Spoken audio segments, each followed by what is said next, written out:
We began our practice today with the hymn, I Know This Rose Will Open, and we did that for a couple of reasons.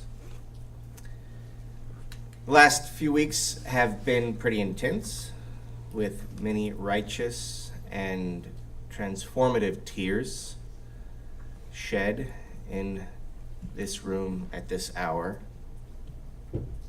And today, meanwhile, is a celebration. It's, of course, a celebration of the dead, which comes with its own emotional flow. But it is also supposed to be triumphant, but we didn't want to move into the triumphant too soon. It would be jarring. I Know This Rose Will Open is an affirmation in the midst of fear. It is faith in the midst of trial and becoming.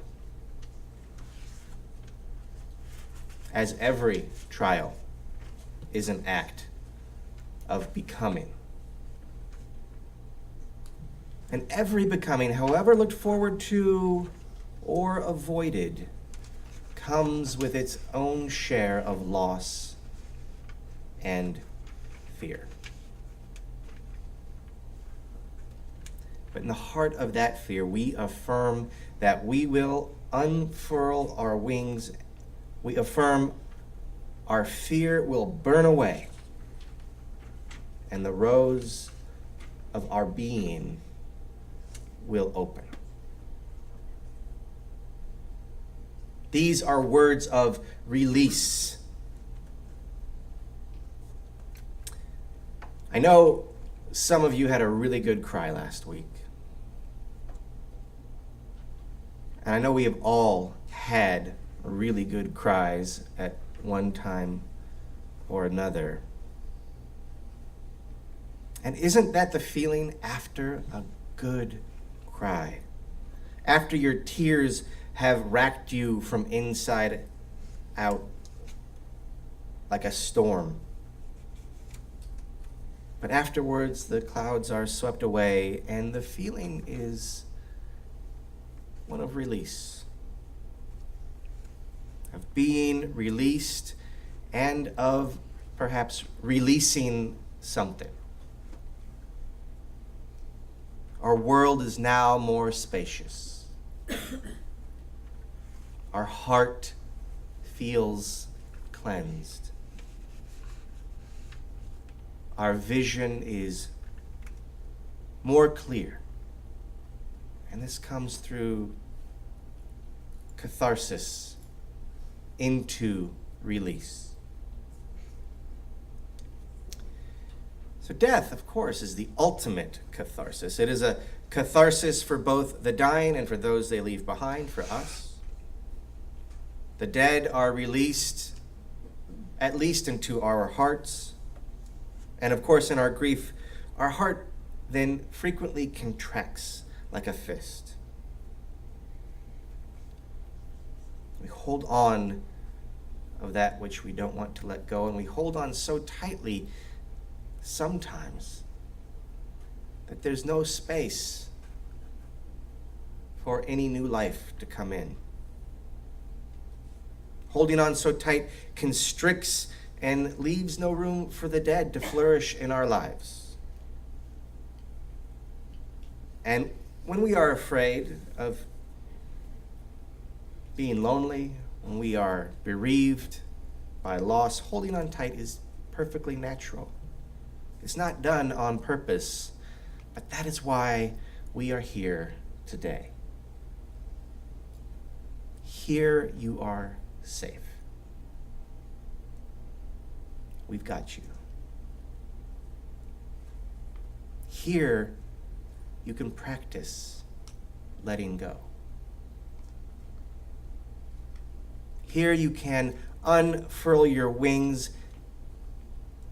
Here you can let the dead unfurl their wings. Here we are about presence. See, I've been thinking about death and life as presence and absence, but presence and absence are conditions of the mind.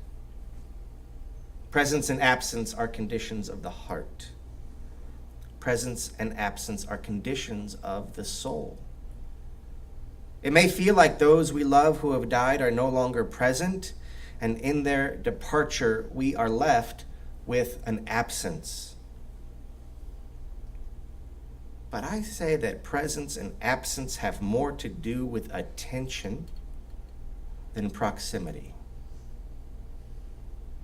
I can be in a room full of people. Someone might even be physically touching me, but if I am not paying attention, their spirit remains a vacuum in my life. I remain untouched. On the other hand, I can be alone, but with attention, summon the spirit of my wife, my children, my mother-in-law, my mother, my father, my friend, my congregation.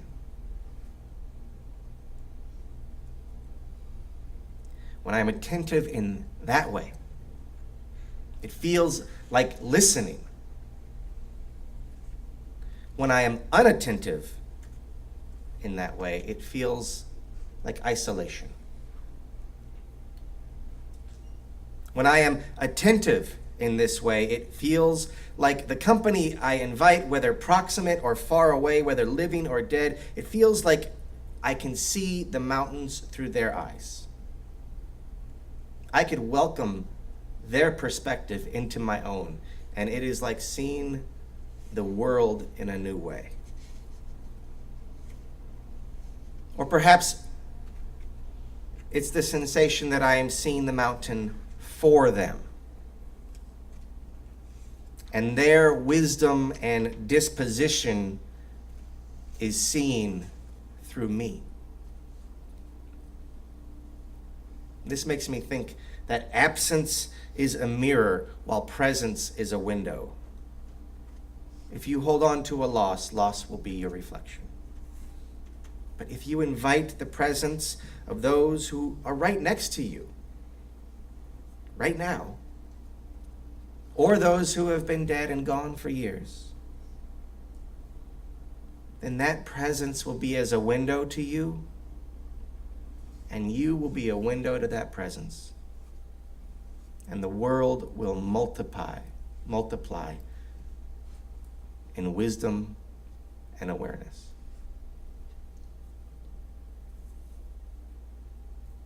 Whose presence are you inviting today? Whose presence is alive in you? Whose eyes are seeing through your eyes? Whose body rejoices in your body? Whose wisdom percolates through your perspective?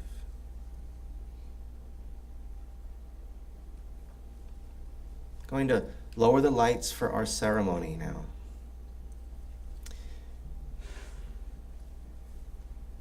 Now, those of you who brought a memento, in a moment I will ask you to rise. I will ask you to come forward and retrieve your memento from the altar.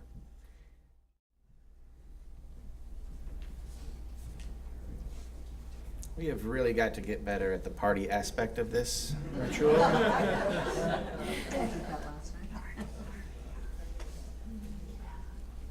So the thing that I want you to think about right now is that this moment, right now, this moment is made of all the moments that have come before. This breath, that one, and that one,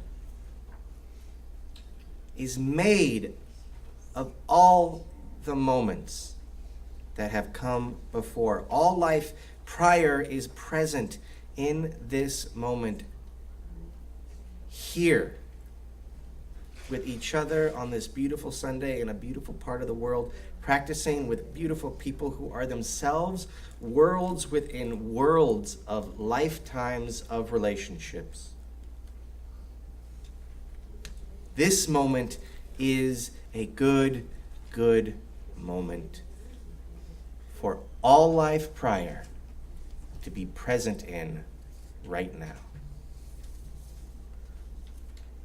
And you are the world in which this presence comes alive. You are the medium of memory and experience. You are the bringer of joy, the invitation to be alive, and the promise to live on in those you meet long after they depart. With every breath you take, with each beat of your heart, you are a talking, dancing, singing celebration of the dead, living and resounding in your cells and bones, even as you will be in the cells and bones of those yet to come. I have one example that is very, very much timely on this day. Remember Claire Toth?